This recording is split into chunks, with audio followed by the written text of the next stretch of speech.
Le traitement acoustique d'un home studio, c'est probablement l'investissement le plus important que tu puisses faire. Et pourtant, c'est souvent ce qu'on néglige le plus. La plupart des producteurs ou musiciens préfèrent investir dans du matériel haut de gamme, une belle interface audio, des enceintes de monitoring prestigieuses, des synthétiseurs, sampleurs, des plugins coûteux. Mais ils oublient une chose fondamentale, peu importe la qualité de ton matériel, si ta pièce sonne mal, tes prods sonneront mal. C'est comme acheter une voiture de course pour la conduire sur un chemin de terre.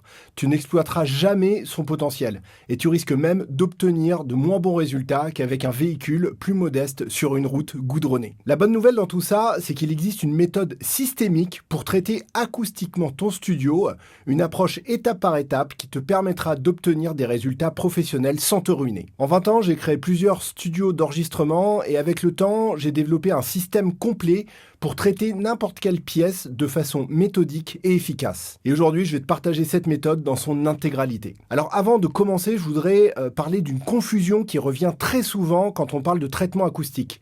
Il y a beaucoup de gens qui confondent le traitement acoustique avec l'insonorisation. Et c'est un énorme problème parce que ce sont deux choses qui sont complètement différentes et qui nécessitent des approches radicalement opposées. Avec le traitement acoustique, on cherche à améliorer la qualité du son à l'intérieur de ta pièce. On veut que le son soit clair, précis, sans résonance désagréable. L'insonorisation, elle a un tout autre objectif, c'est d'empêcher le son de sortir de la pièce ou d'y rentrer. L'insonorisation, c'est ce dont tu as besoin si tu ne veux pas déranger tes voisins ou si tu veux te protéger du bruit de la rue. Mais voilà le problème, les solutions qui fonctionnent pour l'un ne fonctionnent généralement pas pour l'autre. Par exemple, les panneaux acoustiques en laine minérale, qui sont parfaits pour le traitement acoustique, ils n'auront aucun effet sur l'isolation phonique. Tu pourrais couvrir tous tes murs de panneaux acoustiques, tes voisins continueraient à entendre ta musique. Et de la même façon, en fait, les solutions d'isolation comme le double vitrage ou encore les plaques de plâtre épaisses n'amélioreront pas l'acoustique de ta pièce. Au contraire, elles pourraient même empirer cette acoustique en créant des réflexions supplémentaires. Donc pour faire simple, le traitement acoustique, il utilise des matériaux poreux qui absorbent le son et l'isolation, il utilise des matériaux denses et lourds qui bloquent le son. Donc voilà pour ces petits apartés, c'était pour mettre les choses au clair par rapport à cette confusion traitement acoustique et isolation phonique. Aujourd'hui, on va parler uniquement de traitement acoustique. Donc, comment améliorer le son à l'intérieur de ta pièce. Et donc, la première étape, et la plus cruciale, c'est l'évaluation de ta pièce. C'est comme faire un diagnostic médical. En fait, si tu te trompes à cette étape, tout le traitement qui suivra sera inefficace, voire contre-productif. Alors pour faire une évaluation correcte, tu as besoin de 3 choses essentielles. Un microphone de mesure, par exemple le Behringer ECM8000 fait parfaitement l'affaire, il coûte environ 30 €, donc en plus tu vas pas te ruiner. Ensuite, il faut le logiciel REW, Room EQ Wizard. Je te laisse le lien pour le télécharger gratuitement dans la description de cette vidéo. Et surtout, il faut la bonne méthode pour utiliser ces outils. Alors le problème, c'est que la plupart des gens font l'erreur de se précipiter sur l'achat de panneaux acoustiques sans avoir fait ces mesures initiales. Et en fait, c'est comme prendre des médicaments sans avoir consulté un médecin.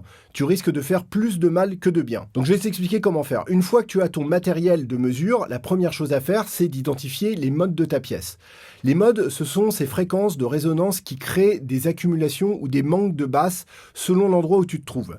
C'est le problème numéro 1 dans la plupart des home studios et même des studios d'enregistrement professionnels. Imagine que tu as une note de basse qui sonne beaucoup plus fort que les autres simplement à cause de la géométrie de ta pièce. Comment peux-tu mixer correctement dans ces conditions? Je te le demande. Donc, pour identifier ces modes, tu dois faire un scanning complet de ta pièce avec ton micro de mesure en te concentrant particulièrement sur les basses fréquences entre 20 et 200 Hz. C'est là que se trouvent les problèmes les plus sérieux et c'est aussi là que la plupart des traitements acoustiques bas de gamme sont totalement inefficaces. Donc, pour faire un scanning complet de ta pièce avec ton micro de mesure, tu vas procéder en 2 temps. Le premier temps, c'est ce qu'on va appeler le gros scan de la pièce. Tu vas placer une enceinte dans un coin de ta pièce. Tu vas configurer le logiciel REW pour générer un sweep, un balayage de fréquence de 20 Hz à 200 Hz. et tu vas déplacer ton micro méthodiquement dans la pièce en faisant une grille imaginaire. Tu prends une mesure tous les 50 cm environ, tu notes les endroits où certaines fréquences explosent ou disparaissent complètement, et là tu te retrouves avec une première analyse. Ensuite, ce que tu vas faire, c'est que tu vas faire un scan détaillé de ta position d'écoute, donc c'est-à-dire de l'endroit où tu te mets pour écouter tes enceintes quand tu mixes, ou voire même quand tu enregistres. Donc là, tu vas replacer tes enceintes en position normale, tu vas faire un nouveau sweep, mais cette fois-ci uniquement autour de ta position d'écoute. Tu vas prendre des mesures en bougeant le micro de 10 cm dans toutes les directions. Donc c'est-à-dire que voilà, tu tournes comme ça avec le micro, comme si toi tu tournais la tête, et c'est là que tu vas découvrir des vraies surprises. Et quand je te dis des surprises, je plaisante vraiment pas. En fait, tu vas souvent découvrir des pics de plus 15 dB sur certaines fréquences, ou pire, des trous où certaines fréquences disparaissent complètement. Et le plus fou dans tout ça, c'est que bouger la tête de 30 cm peut complètement changer ce que tu entends. C'est pour ça que le placement précis de ta position d'écoute est si crucial. Donc une fois que tu as toutes ces mesures, le logiciel REW peut te montrer une waterfall plot, c'est-à-dire un graphique en 3D qui montre comment chaque fréquence résonne dans le temps. C'est là que tu vas voir apparaître clairement les modes de ta pièce, ces fréquences qui continuent à résonner bien après que le son original se soit arrêté. Une fois que tu as identifié les modes de ta pièce, l'étape suivante, elle est cruciale. Optimiser le placement de ton matériel. Et là encore, beaucoup de producteurs ou musiciens font l'erreur monumentale de placer leur position d'écoute n'importe où. Souvent contre un mur ou au milieu de la pièce. La position idéale de ton point d'écoute se trouve à environ un tiers de la longueur de la pièce. Cette position n'est pas choisie au hasard, c'est le point où les modes de la pièce ont le moins d'impact sur ce que tu entends. Ensuite, tes enceintes, elles doivent former un triangle équilatéral avec ta position d'écoute. En d'autres termes, la distance entre tes enceintes doit être la même que la distance entre chaque enceinte et ta tête. Une fois que tu as optimisé le placement, tu peux enfin commencer à penser au traitement acoustique en lui-même. Et là encore, il y a un ordre précis à respecter. D'abord, tu vas traiter les points de première réflexion. Ensuite, tu vas t'occuper des bass traps et seulement après, une fois que tu auras fait tout ça, tu vas ajouter de la diffusion si nécessaire. Alors, les points de première réflexion, ce sont les endroits où le son rebondit une fois avant d'arriver à tes oreilles. Ces réflexions, elles créent ce qu'on appelle des interférences de phase qui altèrent complètement ce que tu entends. Et pour les identifier, c'est simple, tu vas utiliser la technique du miroir, tu t'assieds en position d'écoute et tu demandes à quelqu'un de faire glisser un miroir le long des murs. Et tous les points où tu peux voir tes enceintes dans le miroir, ce sont des points de première réflexion. Ces points, ils doivent être traités avec des panneaux absorbants épais, il faut que ça fasse au moins 10 cm. Et attention, ne traite pas ces points-là avec des mousses acoustiques bas de gamme, parce que ça ne fonctionne pas correctement sur les fréquences basses et médium. Non, ce qu'il te faut, c'est de vrais panneaux en laine minérale ou en basotect. Oui, je sais, c'est plus cher, mais c'est la différence entre un traitement qui fonctionne et un traitement qui ne sert à rien. Donc pardonne-moi, là je vais faire une mini pause pour détruire un mythe, c'est celui des boîtes d'œufs. Les boîtes d'œufs dans un home studio, c'est probablement le mythe le plus tenace de l'acoustique, et malheureusement c'est aussi l'un des plus dangereux. Je comprends pourquoi cette idée elle est si séduisante, parce que c'est gratuit, c'est facile à trouver, et la forme irrégulière des boîtes d'œufs fait professionnel. Mais voilà la vérité brutale. Les boîtes d'œufs sont totalement inefficaces pour traiter l'acoustique d'une pièce, et je vais t'expliquer exactement pourquoi. D'abord, regardons ce que font réellement les boîtes d'œufs. Leur épaisseur, elle est ridiculement faible parce qu'elle fait quelques millimètres. Le carton, il n'a aucune densité.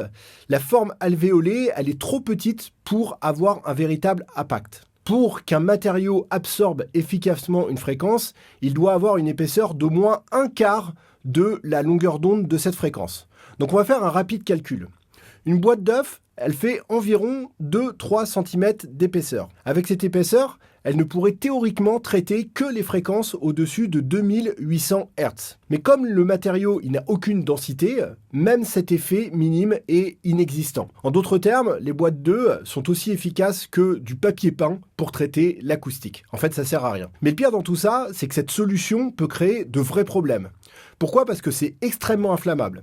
Ça accumule la poussière et l'humidité, ça c'est très mauvais pour l'acoustique. Et ça peut même devenir un nid à insectes. Et surtout, pendant que tu perds ton temps avec les boîtes d'œufs, tu ne traites pas les vrais problèmes de ta pièce. C'est comme mettre un pansement sur une jambe cassée. Non seulement ça ne résout rien, mais ça peut te faire croire que tu as réglé le problème. Donc voilà, je referme cet aparté sur les boîtes d'œufs. Alors, une fois que tu as traité tous les points de première réflexion, tu peux t'attaquer aux basses fréquences avec des bass traps. Et là encore, il y a une erreur très commune à éviter. Il y a beaucoup de producteurs ou musiciens qui se contentent de mettre que quelques bass traps dans les coins de leur pièce en pensant que c'est suffisant. Mais la vérité, c'est qu'il faut environ 10 bass traps pour traiter efficacement une pièce de taille moyenne. Ces bass traps doivent être faits avec des matériaux denses comme de la laine minérale ou du carousseau isobond. Et surtout, ils doivent être espacés légèrement des murs. Pourquoi ? Parce que les basses fréquences, elles s'accumulent dans une zone qu'on appelle le boundary layer. Ne te fous pas de moi pour mon accent anglais, je suis au courant, il est vraiment pourri. Et ce boundary layer, il fait environ 10-15 cm d'épaisseur le long des murs. Donc en espaçant tes basses traps des murs, tu leur permets de travailler dans cette zone où les basses sont les plus pressantes. C'est comme si tu plaçais tout simplement un filtre exactement là où il y a le plus de particules à filtrer. Maintenant, je vais te parler du plafond et du sol. Le traitement du plafond et du sol, c'est une partie que beaucoup de producteurs ou musiciens négligent. Et pourtant, ces deux surfaces, elles peuvent créer autant de problèmes que les murs. On va commencer par le plafond parce que c'est souvent là que se cachent les pires réflexions. Le fameux cloud acoustique, c'est probablement l'élément le plus efficace que tu puisses installer. Qu'est-ce que c'est qu'un cloud acoustique ? C'est un panneau absorbant suspendu autour de ta position d'écoute.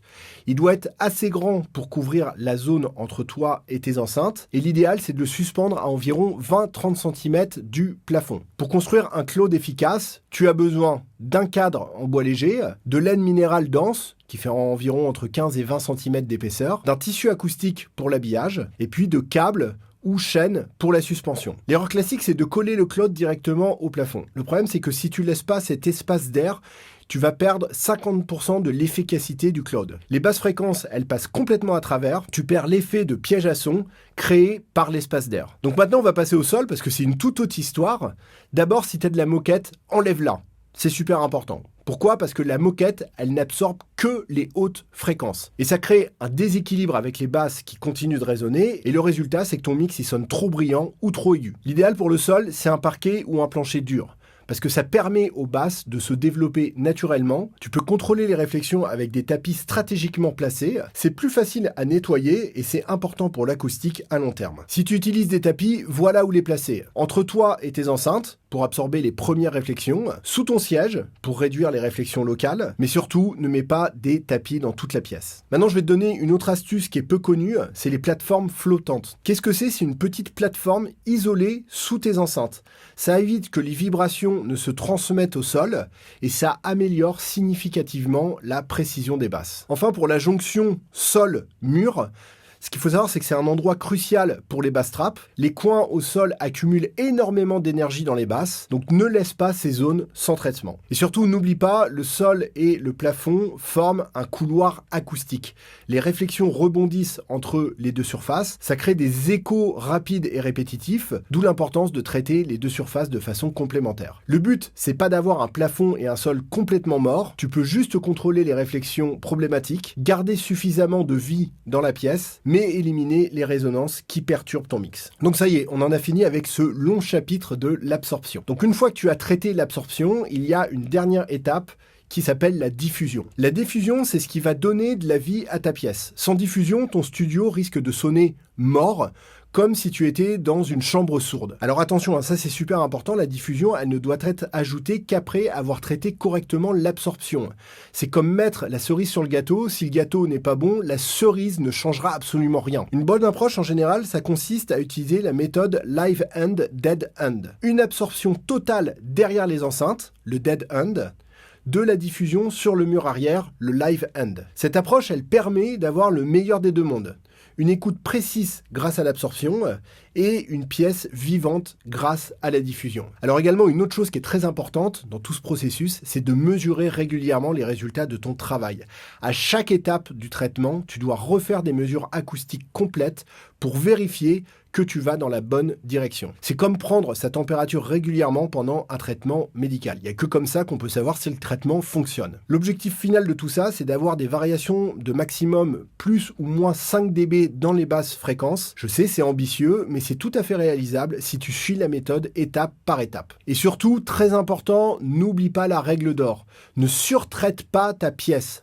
Un studio surtraité peut être aussi problématique qu'un studio qui n'est pas traité. L'idéal, c'est de traiter environ 30-50% des surfaces murales. Au-delà, tu risques d'avoir une pièce trop morte qui ne sera pas agréable pour travailler. Donc en résumé, un traitement acoustique efficace, c'est une évaluation précise de ta pièce, un placement optimal de ton matériel, un traitement méthodique des différentes problématiques, des mesures régulières pour valider ton travail. Alors je sais, c'est un processus qui demande du temps, de la patience et un certain investissement, mais c'est le seul moyen d'obtenir un studio qui te permet de travailler efficacement et de produire des mixages qui sonnent bien partout. Parce qu'au final, peu importe la qualité de ton matériel ou ton talent de mixage, si ton acoustique n'est pas correct, tu ne pourras jamais obtenir des résultats professionnels. C'est un peu comme essayer de peindre un chef-d'œuvre avec des lunettes sales ou même pire, qui ne sont pas à ta vue. Même si tu es un artiste exceptionnel, le résultat sera forcément compromis. Donc prends le temps de faire les choses correctement, étape par étape. Ne cherche pas de raccourcis ou de solutions miracles parce qu'elles n'existent pas. Le traitement acoustique, c'est un domaine où la patience et la méthode sont toujours récompensées. Si tu as aimé cette vidéo et que tu veux recevoir d'autres conseils en production musicale, je t'invite à t'abonner à la chaîne YouTube. Je poste plusieurs vidéos par semaine. Les thématiques que je couvre sont larges. Il y a de l'acoustique de studio, il y a de l'enregistrement, du mixage, il y a des techniques d'ingénieur du son, il y a des techniques de production dans Ableton Live essentiellement. Je couvre énormément de sujets. Donc voilà, abonne-toi et j'espère te retrouver très bientôt. Ciao!